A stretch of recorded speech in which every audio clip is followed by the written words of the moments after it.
Okay, in this video we're going to do a nice concrete example, but first I'm going to point out just a couple other properties. So again, we talked about these formulas a second ago in the other video, and again, this is going to be used to help us find the limiting matrix. Okay, so we'll use these formulas here in just a moment, but again, I just want to put them up there again just to remind you. First, a couple properties of the limiting matrix, and the main one I'm really going to use, well, I guess I'm going to use both of them. We haven't talked about the second one yet, but we'll use that in this example as well. So first off, it says, okay, if P is a transition matrix in standard form for an absorbing Markov chain, and F is the fundamental matrix, and P bar is the limiting matrix, then first off, it says the entry in row I and column J of P bar is the long-run probability of going from state I to state J. For the non-absorbing states, these probabilities are also going to be the entries in this matrix F times R. And again, we use this matrix F times R to help us form the matrix P bar. 2, kind of an interesting result here. It says the sum of the entries in each row of the fundamental matrix F, that is the average number of trials it'll take to go from each non-absorbing state to some absorbing state. So we'll use that to answer one of the questions in this one. Alrighty, so let's look at our situation here. Okay, so a credit union classifies automobile loans into one of 4 categories. The loan has been paid in full, the account is in good standing, where all payments are up to date, the account's in arrears, where one or more missing payment, so if it's in arrears, it has one or more missing payments, or the account has simply been classified as a bad debt, they settle it to a collection agency, and they're now finished with the loan. Okay, so past records indicate that each month 10% of the accounts in good standing pay the loan in full, 80% remain in good standing, and 10% become in arrears. For the accounts that are already behind, a little bit behind, the ones that are in arrears, it says 10% of them actually get paid in full, 40% turn into accounts that are in good standing, so that they get everything caught up, 40% remain in arrears, and 10% are classified as bad debts. And again, the credit union says we're done with it. So a few things here, and I'm actually going to address a few extra questions than what I have here. So first off, we're going to draw a transition diagram to model the situation. We're going to find in the long run what percentage of the accounts in arrears will pay their loan in full. C, we're going to say in the long run, what percentage of the accounts in good standing will become bad debts. And part D, it says, what is the average number of months an account in arrears will remain in this system before it's either paid in full or classified as a bad debt. So part A, we'll do the transition diagram. B, C, and D, I'm basically going to answer all these by finding the limiting matrix P. So again, technically you don't need the limiting matrix to answer these. All we really need, we need to know the matrix F times R, and also just the fundamental matrix F, but I'm going to find the limiting matrix as well. Why not? Alright, so quite a few things to do, so it's going to take a few minutes to get through all this, but hopefully it won't be too terrible. Okay, so first off, the absorbing states, right? If an account is paid in full, the credit union's done with it, right? It's paid in full, so they're finished. So that's going to be an absorbing state. So once it's paid, it stays paid, that loan. Likewise, if a loan is classified as a bad debt, that's going to also correspond to an absorbing state because they've now sold the loan to a collection agency. You're going to start getting phone calls all day and night. But again, the credit union's now done with it. They have let somebody else take over the hassle of getting the money back. So those are going to be our absorbing states. Likewise, we said it could be in good standing or in arrears. So let's find our probabilities here. It says if it's in good standing, there's a 10% probability that it'll get paid in full. It says there's an 80% probability that it'll stay in good standing. And there's a 10% probability that it'll become in arrears. For the accounts that are in arrears, it says that 10% of those will actually get paid in full, so 0.1. Let's see, 40% become accounts that are in good standing. It says 40% we said remain in arrears, so 0.4. And then we also said that 10% turn into bad loans. Okay, so there's our transition diagram. Okay, so notice again we can go from each non-absorbing state to an absorbing state in a finite number of steps. So we do have this limiting matrix. So now, kind of the part we're going to start doing some arithmetic, we're going to find this limiting matrix. So really we're going to answer basically parts B, C, and D. We're going to answer parts B, C, and D all basically at the same time. Alrighty, so the first thing we're going to do is we're going to put our matrix in a standard form. Standard form. And again, we said to do this, we write our absorbing states first. So we said F and B, those correspond to our absorbing states. So I'm going to write F first and then B. So F and B.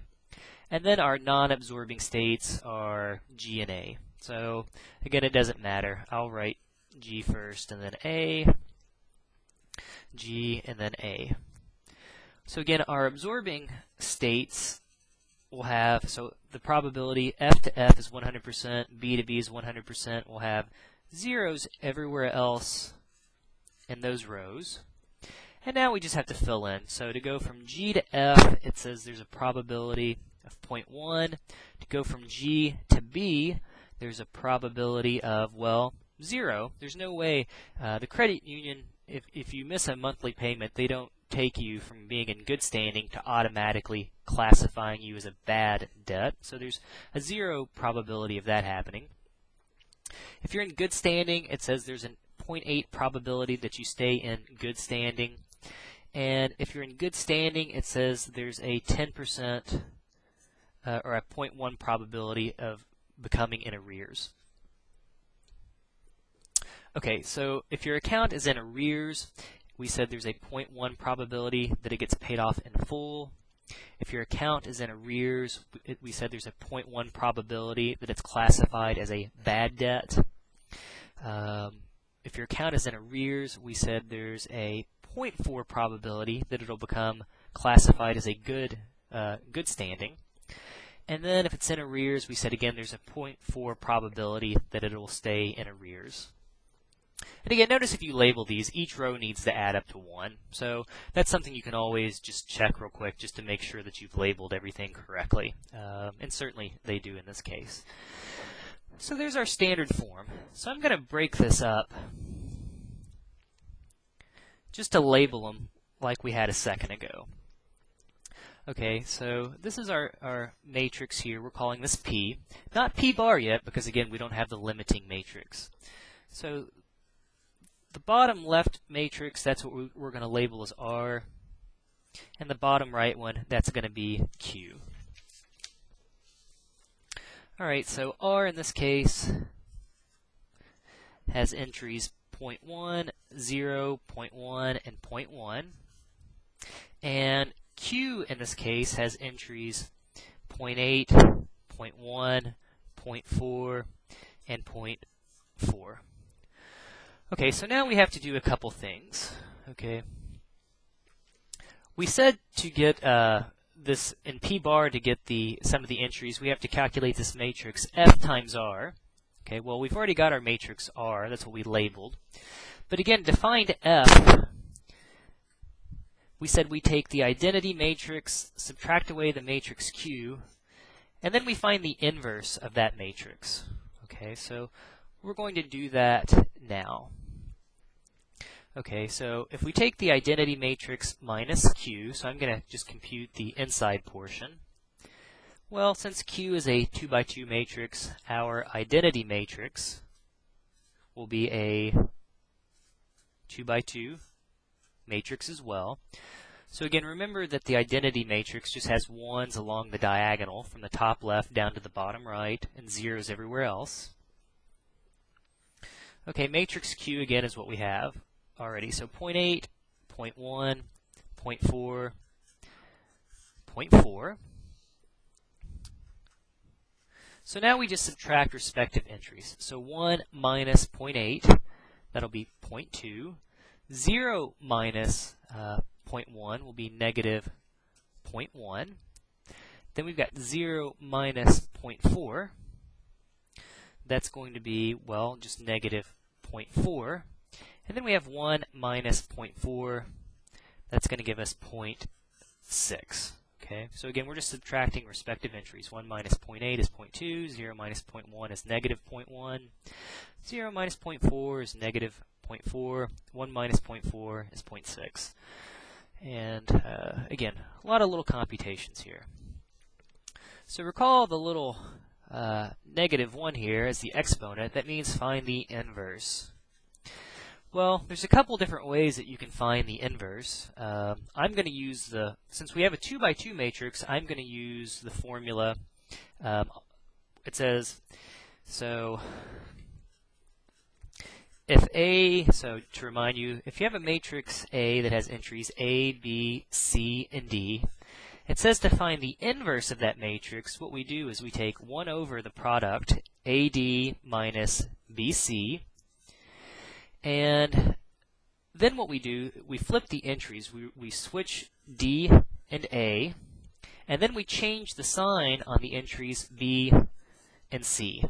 So I'm going to use this formula to find the inverse matrix here. Okay, so I'm going to use this formula to find the inverse. You could also use row operations. So again, this is something, this is just one of those little fun extra parts. If you had a larger, if you suppose you had a 3 by 3 matrix here, or a 4 by 4, etc., to find the inverse, I would certainly use row operations, because otherwise things get a little crazy. So again, since it's 2 by 2, we can use our little shortcut formula. If it was any larger, I would use row operations. Okay, so we've got I minus Q right here. So it says, using this formula, it says to get I minus Q inverse. So this is where I'm using this formula. It says we'll take 1 over, okay, it says multiply the top left and bottom right number. So we'll have 0.2 times 0.6 minus, and then it says multiply the entries B and C. So we'll have negative 0.4 and negative 0.1. And then it says what we do is we flip-flop the top left and the bottom right. So we've got 0.6, 0.2. And then it says we just change the sign on the top right entry and the bottom left entry. So that's going to turn into positive 0.1 and positive 0.4. Okay, we are having a good time. So now it's just simplifying. So 0.2 times 0.6 is going to be 0.12 minus, let's see, negative 0.4 times negative 0.1. Well, a negative and negative will make a positive. 0.4 times 0.1 will be 0.04. 0.6, 0.1, 0.4, 0.2. So let's see, 0.12 minus 0.04, that's going to give us 0.08. Again, just leaving the other numbers alone. So let's see, 1 divided by 0.08, I'm getting 12.5 when I simplify that. 0.6, 0.1, 0.4, 0.2. And now, again, remember if we have a number out front, we just multiply each entry by that. So let's see, 12.5 times 0.6, I'm getting 7.5. 12.5 times 0.1, that's just going to give us 1.25. 12.5 multiplied by 0.4. We could actually probably do that in our head here. Maybe. I'm actually would probably mess it up. Let's see. So 12.5 multiplied by 0.2. Maybe some of you can do it in your head. 2.5. At some point, all these numbers start running together to me. Okay, so again, this is our matrix I minus Q inverse. I minus Q inverse. And again, this is what we label as our matrix F. So this is our fundamental matrix F. So this is going to be important. Okay, so we'll need this one. All right, we're actually getting relatively close at this point. Okay, so again, I'm going to jot this down. So F has entries 7.5, 1.25, 5, and 2.5. Alrighty, so what I'm going to do next is I'm going to compute this value of F times R, okay? And again, that's going to help me find my limiting matrix. And then I'm going to go back and label everything and really start thinking about what the heck have I done here. So F multiplied by R. We have 7.5, 1.25, 5, and 2.5. So let's see, if we multiply that by matrix R, I need to find my matrix R now because I've lost it. There was our matrix R. So we had 0.1, 0, 0.1, and 0.1. So let's compute that now. Okay, so again, a little bit more arithmetic. Remember, we have to do rows by columns. So I'm going to actually, I'm not going to write everything out here, because it'll take forever. But again, I'm going to take 7.5 and just multiply that by 0.1. So 7.5 multiplied by 0.1, that's 0.75. And then I would add to that 1.25 multiplied by 0.1. That's just going to be 0.125. You're just taking a tenth of something, so you're just moving the decimal place. That's going to be my top left entry. Then what I'm going to do is I'll take 7.5 times 0. Well, that's going to give me 0. And then I'm going to have 1.25 multiplied by 0.1, or 0.125. Okay, so I've multiplied the first row by the first column, the first row by the second column to get these values. So next I'm going to take the second row and multiply it by the first column. So 5 times 0.1 is 0.5. 2.5 multiplied by 0.1 is going to be 0.25. And again, we'll add those values together. Next, we've got 5 times 0, which will be 0. And then we have 2.5 multiplied by 0.1, which again is going to be 0.25. Well, let's see. If we simplify this, we've got 0.75 plus 0.125. That's going to give us 0.875. 0 plus 0.125 is 0.125. 0.5 plus 0.75, 50 cents and 75 or 50 cents and 25 cents. That's going to give us 75 cents or 0.75. And 0 plus 0.25 is 0.25. I always think about decimals in terms of change. Somehow that makes it somehow, I guess it relates to something real to me, which makes it somehow easier to compute. This is our matrix F times R. Alright, so this matrix is going to be important to me to help answer my questions, and also this matrix is going to be important to me to help answer some of our questions. So what I'm going to do now is I'm going to write our limiting matrix P bar. And again, you don't have to do this step, but I'm going to just because it's going to make me happy. So P bar, again, we're going to label things in the exact same order that we had them labeled before. So let's see. Let me go back here. So we had things labeled. We had F, B, G, and A. So the same thing, F, B, G, and A. F, B, G, and A. And it says when we do this again, it says we're going to have the identity matrix in the top left, we're going to have zeros in the top right and the bottom right, and then we're going to have this F times R in the bottom left. Okay, so I'm going to go ahead and partition this little matrix. So it says we've got the identity matrix, we've got zeros. It says in the bottom left, that's where we put this matrix F times R. So that's what we just found. So let me put it in there. So 0.875, 0.125. Should give myself a little bit more room. 0.75 and 0.25. All right, we can now start answering all of our questions. Okay, and again, we really could have done it once we calculated F times R, but I just wanted to write this limiting matrix. All right, so the hard part is done. All the computations are done. So again, this is our limiting matrix.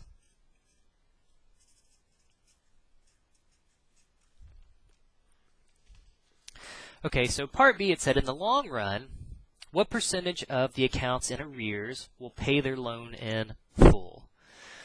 So actually it says for the accounts that are in arrears, it says in the long run, it says 75% of the accounts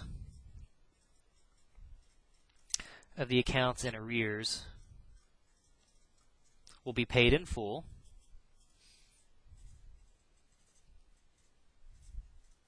So likewise, hey, 25% of them are eventually going to be classified as bad debts. So that's the answer here to part B. Part C, we said in the long run, what percentage of the accounts in good standing will become bad debts, in fact?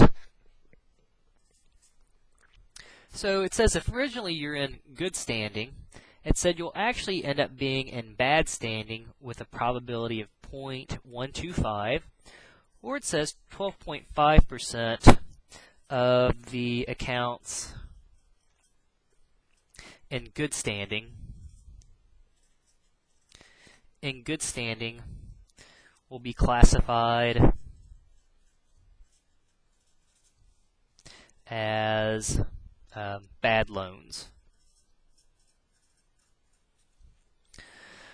Okay, likewise, if your account is in good standing, there's a 87.5% probability that you'll end up paying your account in full. Last but not least here, almost done. Part D said, what's the average number of months an account in arrears will remain in this system before it's either paid in full or classified as a bad debt? This is where we're going to use this second property that we mentioned at the very beginning. So it says the sum of the entries in each row of the fundamental matrix F is the average number of trials it will take to go from each non-absorbing state to some absorbing state. And again, this is an average, right? So it doesn't have to be, a whole number. So keep that in mind. So let's see. Again, we had accounts that were in good and arrears. So again, this is our matrix F. We can label this as good and arrears. I'm going to put the G and the A at the bottom here since I don't have any room at the top. But it says now all we have to do is add the entries in each row to figure out the average number of months. So to figure out the average number of months that let me read it one more time. The average number of months that an account in arrears will remain in this system before it's either paid in full or classified as bad debt. Well, in that case, what we do is we just add up the entries that corresponds to the arrears. So it says, since we take 5 plus 2.5, it says we can expect an account that's in arrears, it'll either stay it's going to take an average of 7.5 months before it either gets paid in full or before it ends up being classified as a bad debt. So 7.5 months for an account in arrears to be paid off, or to be classified as a bad debt. And likewise, we can answer the same question for the accounts that are in good standing. If we add up 7.5 plus 1.25, that's going to give us what? I guess 8.75. So it'll take an average of 8.75 months for an account in good standing to be paid in full,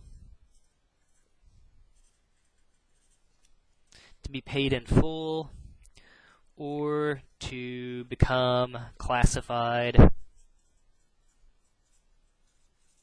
as a bad debt.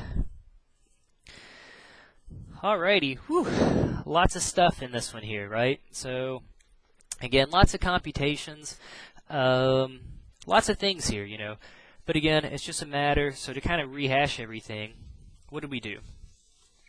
You know, we put things in a standard form, okay?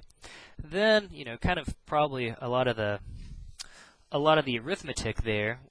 Once we figured out our standard form, we had to take the identity matrix and subtract Q.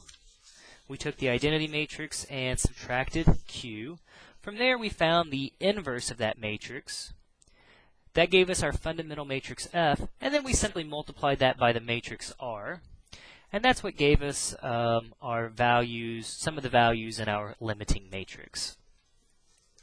Okay, so again, we just took the identity matrix, subtracted Q. Okay, so, and then we found the inverse of that. Again, finding the inverse can be a little obnoxious, especially if you have a larger matrix, and especially if you're doing it by hand. But once we got that, that's our fundamental matrix F. This fundamental matrix F, this helped us to do two things. We multiplied by R, again, to get the values in the limiting matrix. And it also tells us this average number of months before things end up in an absorbing state. Alright, I hope this helps. I hope it makes some sense. Again, you know, if this is the first one of these you've seen or the first one you've tried, you know, definitely takes a little bit of practice. But hopefully it makes some sense, and I hope it helps you out.